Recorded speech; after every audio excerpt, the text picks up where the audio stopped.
नमस्कार, आप देख रहे हैं जनता जंक्शन और मैं हूं भारती। इस वक्त मैं मौजूद हूं झज्जर में कबलाना निवास पर और लगातार है राजनीतिक जो चर्चाएं होती हैं वो भी हम आप तक पहुंचाने की कोशिश करते हैं और राजनेताओं की आवाज़ है वो आप तक पहुंचाने की कोशिश करते हैं। आज मेरे साथ चर्चा में मौजूद हैं, गांव कबलाना से ही आते, मेरा गांव भी कबलाना है। अधिकतर हम हैं वो ज़्यादा नहीं डालते क्योंकि गांव एक से आते हैं, तो लेकिन आज है चुनावी चर्चा हम करेंगे। वो इसलिए क्योंकि बादली विधानसभा हरियाणा की वो विधानसभा है जहां से दो मुख्यमंत्रियों का है वो आमने सामने का चुनाव होता है। एक तरफ से तो धनखड़ साहब ये बोलते हैं कि मैं मुख्यमंत्री का दावेदार हूं, मुख्यमंत्री का नारा देते हैं। दूसरी तरफ है दीपेंद्र सिंह हुड्डा, वो पर्सनली इस सीट पर आकर मेहनत करते हैं, चाहे वो कुलदीप के लिए वोट मांगते हों या नरेश शर्मा के लिए वोट मांगते हों। पर्सनली है दो मुख्यमंत्रियों के बीच है वो है संजय कबलाना को चुनाव लड़ना पड़ता है। उसके बावजूद है दोनों को मजबूर कर देते हैं मेहनत करने के लिए, जनता के बीच जाने के लिए। लेकिन दो बार है चुनाव वो रह गए थे, अब की बार है मजबूती से वो है आगे आ रहे हैं। वो जनता ये बोल रही है। तमाम गांव में हम गए, वहाँ से हमने रिपोर्ट इकट्ठी की। जिस तरह से धनखड़ साहब का यहाँ से है प्रदेश अध्यक्ष पद से हटाए जाने के बाद है वो बादली विधानसभा के समीकरण हैं वो कहीं ना कहीं बदलते नज़र आ रहे हैं। इसी चर्चा को लेकर आज मैं इनसे बातचीत करूँगा कि क्या धनखड़ साहब का यहाँ से जाना उनके लिए बेनिफिट में है या उनके प्रति उनकी सहानुभूति है, वो क्या सोच रहे हैं और किस तरह से तीसरी बार है वो विधानसभा चुनाव में जाएंगे, कितना मजबूत अपने आप को मानते हैं। क्योंकि सरपंच या जिला पार्षद का चुनाव नहीं होता, 102 गांव हैं वो बादली विधानसभा चुनाव में आते हैं। उसके बाद है मेहनत करना, लगातार 10 या 15 साल से कंटिन्यू अपनों के बीच रहते हैं। अब की बार वो क्या सोच रहे हैं। सबसे पहले अंकल जी नमस्कार। नमस्ते, आप सभी पत्रकार साथियों को नमस्कार। आप लोगों का धन्यवाद, बहुत बहुत सभी पत्रकार साथियों का जी। पहले आज की खबर से हम शुरुआत करते हैं कि जेजेपी ने जो युवाओं को कहा था कि हम 75% है वो आपको आरक्षण दे के है प्राइवेट नौकरियों में हिस्सा देंगे, वो आज है हाई कोर्ट ने है उसको मना कर दिया है। अब आगे का क्या स्टेप है वो जेजेपी लेगी। देखिए, हरियाणा प्रदेश में जननायक जनता पार्टी के वरिष्ठ नेता और हरियाणा प्रदेश के उप मुख्यमंत्री आदरणीय दुष्यंत चौटाला जी ने भारतीय जनता पार्टी के साथ गठबंधन की सरकार जो हरियाणा प्रदेश में चला रहे हैं, उस गठबंधन की सरकार में विधानसभा में फैसला लिया था कि हरियाणा प्रदेश में प्राइवेट कंपनियों में 75% रोजगार युवाओं को मिले। युवाओं की लड़ाई लड़ने का काम किया और इस बात को लेकर कोर्ट में रिट लगी और आज कोर्ट का फैसला आया, हाई कोर्ट का, कि भाई ये लागू नहीं हो सकता। मैं सरकार से प्रार्थना भी करूंगा और उम्मीद भी करूंगा कि सरकार सुप्रीम कोर्ट जाएगी और युवाओं की लड़ाई लड़ने का काम करेगी। और आदरणीय दुष्यंत चौटाला जी, मैं बड़ी उम्मीद के साथ कहता हूं कि इस लड़ाई को, युवाओं की लड़ाई को मजबूती से लड़ने का काम करेंगे और युवाओं को रोज़गार प्राइवेट कंपनियों में, प्राइवेट रोज़गार में युवाओं को रोज़गार दिलाने का काम करेंगे। यही आदरणीय उप मुख्यमंत्री दुष्यंत चौटाला जी का उद्देश्य है कि युवाओं को रोज़गार मिले और युवा का हाथ मजबूत हो और युवा दिन रात मेहनत करके अपना काम करें।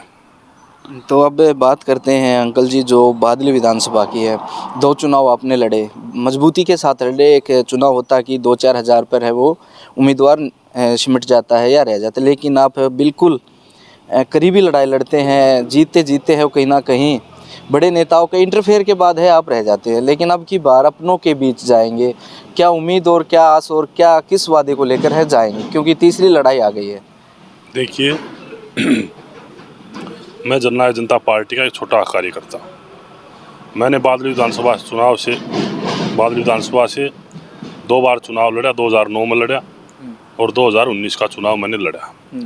और जो प्यार मेरे परिवार को, मेरे पिताजी ओम प्रकाश चेयरमैन कबलाना जी भी इस समाज के बीच में रहे, बहुत बड़े गौ भगत रहे और इस समाज ने, 36 बिरादरी के भाईचारे ने हमेशा मेरे परिवार के ऊपर अपना, बुजुर्गों ने आशीर्वाद रखा, युवाओं ने इस परिवार को, मेरे परिवार को प्यार देने का काम किया। और जो मेरा तीसरा चुनाव होगा और जो पार्टी फैसला लेगी वो पार्टी का फैसला होगा। अगर तीसरा चुनाव लड़ा जाएगा तो अब की बार मेरे को ऐसा लग रहा है कि बादली विधानसभा क्षेत्र की बहादुर जनता, बुजुर्ग नौजवान साथी, मातृशक्ति बहनें, कि अब की बार अच्छा फैसला लेकर के और अच्छे आदमी को जो इस बादली हल्के के विकास की बात करे और विकास का काम करे और इस बादली हल्के की जनता को संभाले, इनके दुख सुख में साझी रहने वाला आदमी हो, जो इनके बीच रहने वाला आदमी हो। मेरे को उम्मीद है कि अब की बार बादली हल्के की बहादुर जनता उस कैंडिडेट को अपना प्यार और आशीर्वाद देगी जो एक अच्छा और मजबूत साथी होगा। पिछली बार मुकाबला है वो पहले तो लग रहा था कि संजय कबलाना और है दीपेंद्र सिंह हुड्डा के आमने सामने का है, क्योंकि दीपेंद्र सिंह हुड्डा इंटरफेयर करते हैं बादली की सीट पे, कोई छुपा नहीं सकता। लेकिन अब की बार है प्रदेश अध्यक्ष हैं वो हटा दिए गए हैं बादली विधानसभा क्षेत्र से, आते थे ओम प्रकाश धनखड़ जी, उनके जाने के बाद है वो आमने सामने की टक्कर मानते हैं या त्रिकोणीय आप मान के चलते हैं? क्या लग रहा है आपकी बार आपको चुनाव में? देखिए, मैं तो आदरणीय चौधरी ओम प्रकाश धनखड़ जी को बधाई देना चाहूँगा, जो इतनी बड़ी जिम्मेवारी भारतीय जनता पार्टी ने उनको दी है। वे हमारे बड़े भाई हैं, सदा उनका आशीर्वाद अपने ऊपर रहता है, भाई हैं। रही राजनीति की बात, मैं तो एक आम परिवार से था, 2 मुख्यमंत्रियों के बीच चुनाव लड़ रहा था और लोगों ने 2019 में 29,000 वोट दे करके मेरे को जो आशीर्वाद और प्यार दिया, मैं तो इस बादली हल्के की जनता को कभी भुला नहीं सकता। और जो प्यार इन्होंने दिया है, मैं तो अपने परिवार से भी ये कहता हूँ कि बादली हल्के की जनता का जो प्यार और ये आशीर्वाद है, कभी भी मेरे परिवार के पास बादली हल्के की जनता का कोई भी नुमाइंदा आए, कोई भी नौजवान भाई आए, कोई बुजुर्ग आए, उनकी तन मन धन से सेवा करनी चाहिए, उनको संभाल कर रखना चाहिए। और बादली हल्के की जनता एक मेरा परिवार है और उस परिवार में दिन रात मैं मेहनत करता हूँ और दिन रात उनके दुख सुख में साझी रहता हूँ। जो मेरी ड्यूटी कभी भी आधी रात को बादली हल्के की जनता लगाती है तो मैं शायद उनके बीच में ही खड़ा रहता हूँ। और जिस तरीके से 2019 का चुनाव हुआ था जी, जनता ने तो मेरे को जिताने का काम किया जी, अपना आशीर्वाद और प्यार दे करके, जी, लेकिन चुनाव है, परिस्थितियां बदल गई। जी, बड़े नेता चुनाव लड़ रहे थे, मैं तो एक आम परिवार से था, जी, एक किसान का बेटा था। जी, थोड़ा माहौल उनके पक्ष में चला गया और जो हालात परिस्थितियां हुई, लोगों ने एक फैसला लिया और लोगों का फैसला सर्वोपरि होता है प्रजातंत्र में। जो उन्होंने जिसको वोट दिया, जिसको विधायक बनाया, वो जनता का फैसला था। लेकिन मेरे को नहीं लगता अब की बार जनता अच्छा फैसला लेगी और अच्छे उम्मीदवार को अपना नुमाइंदा बनाकर चंडीगढ़ भेजने का काम करेगी। एक बात और है, जिस तरह से हम गांव में जाते हैं तो ये कहते हैं कि है ना संजय कबलाना है जो मिलनसार हैं, हर वक्त हैं, जो गांव में कोई भी अगर कोई दुख की बात आती है तो दुख में साथ रहते हैं, अगर कोई बड़ा प्रोग्राम होता है तो बतौर वहाँ से जाते हैं, आते हैं, मिलते रहते हैं। अब की बार है जो समीकरण बनेंगे वो अलग से रहेंगे, क्योंकि अगर गठबंधन है जेजेपी बीजेपी का गठबंधन में चुनाव लड़ते हैं, अगर किसी और को मौका मिलता है तो जनता ये बोल रही है कि हम अब की बार है संजय को निर्दलीय भी लेके आ सकते हैं। क्या निर्दलीय जाएंगे या गठबंधन के किसी उम्मीदवार के साथ आप जा सकते हैं? जनता का सवाल है ना कि हमारा। देखिए, आप पत्रकार साथी हैं, मैं जननायक जनता पार्टी का छोटा कार्यकर्ता हूँ। मेरे लिए देखिए एक मिनट रोकना चाहूँगा, परिस्थिति अगर ऐसी बनी, जनता आपके जो साथी हैं, युवा हैं जो गांव में रहते हैं, वो ये जानना चाहते हैं अगर पार्टियां इस तरह से कुछ कर देती हैं तो उसके बाद की तस्वीर है वो, क्योंकि मन बना लेता है युवा। मेरे लिए आप पत्रकार साथी, मेरे लिए जनता सर्वप्रिय है, बादली हल्के जनता सर्वप्रिय है।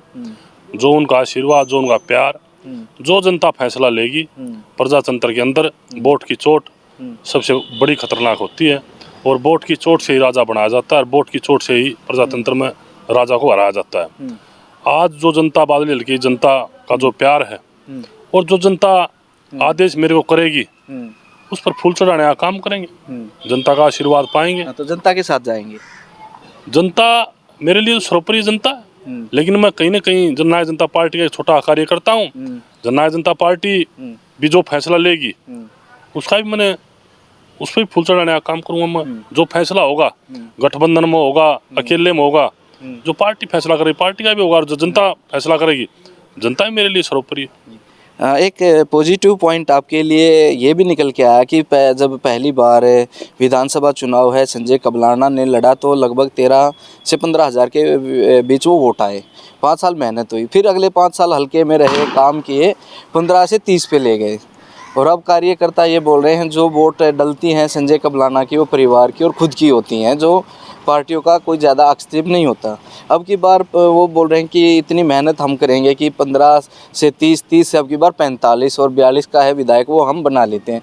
इस बात में आप कितना आश्वस्त मानते हैं और उन कार्यकर्ताओं की जो भावना है वो कैसे देख रहे हैं? देखिए, मैं तो बधाई देना चाहूँगा इस बादल की जनता को, जी जिन्होंने 2009 में मेरे को 13,500 वोट दी जी। और उसी जनता ने आज फिर 5 साल मेहनत की आपने। 5 साल हम बीच में रहे, 14 तक लोगों के बीच में रहे। कोई कारण होया, 14 में मेरी टिकट कटी और चौधरी धीरपाल जी की मिसेज को टिकट दिया गया। जी हमने लगातार 5 साल मेहनत की। 19 में आदरणीय दुष्यंत चौटाला जी, डॉक्टर अजय सिंह चौटाला के आशीर्वाद से जननायक जनता पार्टी ने मेरे को टिकट दिया और मैंने फिर चुनाव लड़ा और बादल की जनता ने उन 13,500 वोटों को 29,000 वोट करके और आशीर्वाद प्यार दिया।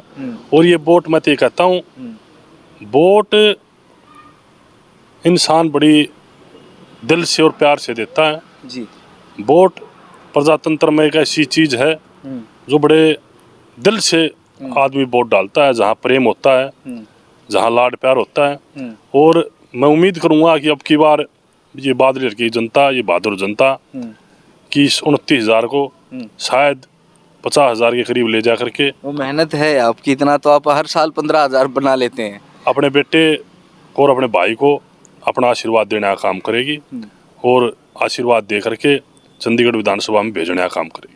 जो युवा साथी हैं आपके, काफ़ी बार आपके जो संबोधन होते हैं उसमें आप जिक्र करते हैं कि युवा साथियों को है नशे से बच के रहना चाहिए, नशे से दूर रहना चाहिए। उन युवा साथियों के लिए आपका क्या संदेश रहेगा और आने वाले आगामी जो आपकी रणनीतियाँ हैं वो क्या रहेंगी? मेरी अपील है उन युवा साथियों से जी कि नशा परिवार को भी ख़त्म करता है, अपने शरीर को भी ख़त्म करता है।